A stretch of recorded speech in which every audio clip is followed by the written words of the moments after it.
হাত আমার জন্য যতদিন কল্যাণকর ছিল ততদিন হাত ছিল, যেদিন থেকে কল্যাণকর শেষ হয়েছে সেদিন থেকে আমার হাত আল্লাহ নিয়ে নিয়েছে। আমার দেহটা আমার রবের। সুবহানাল্লাহর আওয়াজ একটু জোরে বলতে হবে। আমার দেহে যে চোখ আছে, চোখটা আমার রবের, আলোটা আমার রবের, হাতটা আমার রবের, আঙ্গুলটা আমার রবের, পাটা আমার রবের, শরীরটা আমার রবের, ব্রেনটা আমার রবের। আমার যা আছে সব তো রবের, আমার বলতে তো কিছু নাই, আপত্তি করব কিভাবে? তাই সর্বদা শুকরিয়া আদায় করেছি। তো ইউনূস নবী ওনার কথা শুনে বললেন, সত্যি তুমি আল্লাহর সবচেয়ে প্রিয় বান্দা। এখন বলেন ওনার ভিতর গুণ কোনটা ছিল? ধৈর্য এবং শুকরিয়া। আরেকটু জোরে বলেন, ধৈর্য এবং ভাই এই দুইটা জিনিসকে নিজের জীবনে বন্ধু বানান, আল্লাহ আপনাকে এমন শানওয়ালা জায়গায় পৌঁছায় দিবেন আপনি কল্পনা করতে পারবেন না। আচ্ছা, ইমাম হোসেন যে কারবালার ময়দানে শাহাদত বরণ করেছেন, এই কুয়াকে এত কম বেশি সবারই জানা। নবী রহমতুল্লিল আলামিনকে আল্লাহ আগে থেকে জানাই দিয়েছেন। উনি কি একবারও দোয়া করেছেন আল্লাহ কাহিনী পাল্টাই দাও? ভাইয়া শুনি নাই আমি।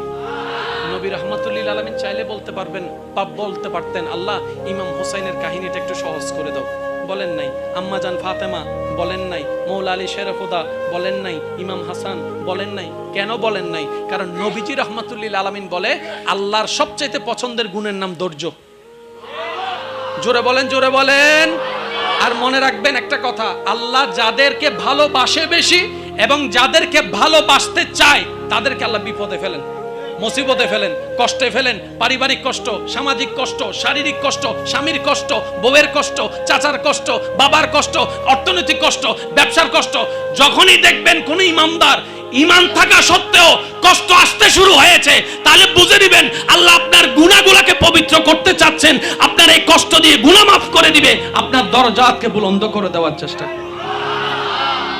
সেজন্য কোনোদিন বুঝেন না বুঝেন, পক্ষে হোক বিপক্ষে হোক, মনে করেন আপনি একটা জিনিস চাইলেন একরকম, হয়েছে আরেক রকম, আপনি মনকে স্থির করে এতটুকু বলবেন, আমি যেটা চেয়েছি সেটা আমার চাওয়া, আমার তরণ, আর যেটা হয়েছে সেটা আল্লাহর চাওয়া। সুতরাং বান্দা হিসেবে আল্লাহর চাওয়ার উপর সন্তুষ্টি থাকাই বান্দার কাজ। আমার মন মতো হোক না হোক, আমার আল্লাহ যেমন চেয়েছেন তেমন হয়েছে। আরেকটু জোরে বলা যাবে সুবহানাল্লাহ। জীবন নিয়ে কোনো আপত্তি, জোরে আজকে বলেন একটু জোরে বলেন, জীবন নিয়ে কোনো আপত্তি, জীবন নিয়ে কোনো আফসোস, জীবন নিয়ে কোনো দুঃখ, আল্লাহ যেভাবে রেখে খুশি আমরা সেভাবে আজকে থেকে খুশি।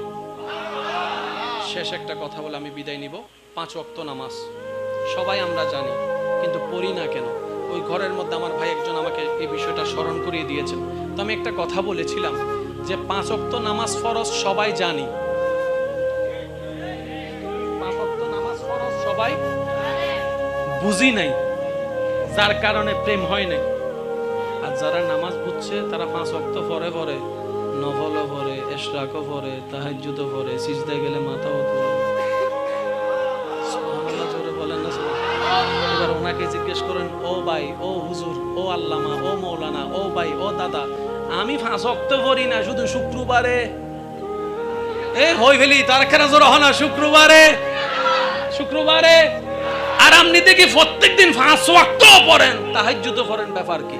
তখন সেই দাদা বলে, আরে সিজদার মজাটা একবার পেয়ে দেখ না, সিজদার মজাটা একবার পেয়ে দেখ, কপাল তুলতে ইচ্ছা হবে না, কপাল তুলতে ইচ্ছা হবে না। আমরা পাই না কেন জানেন? আমরা সব জায়গায় শুধু তাড়াহুড়া করি। অজু বানাবে সময় না কি রে ভাই, 5G এন দেখা, 5G দিবেন কোন জায়গায়? যেখানে দেখতেছেন একটা বেগানা নারী যাচ্ছে, আপনি চার দোকানে বসে আছেন অথবা হাঁটছেন, আপনি সেই জায়গায় যদি সেকেন্ডে 2 কদম হাঁটেন, সেই জায়গায় আপনি সেকেন্ডে 4 কদম হাঁটবেন। এই জায়গায় না 5G? আরো জোরে বলেন না রে ভাই। যেখানে আপনার বন্ধু আপনাকে ডাকতেছে, আইয়ু,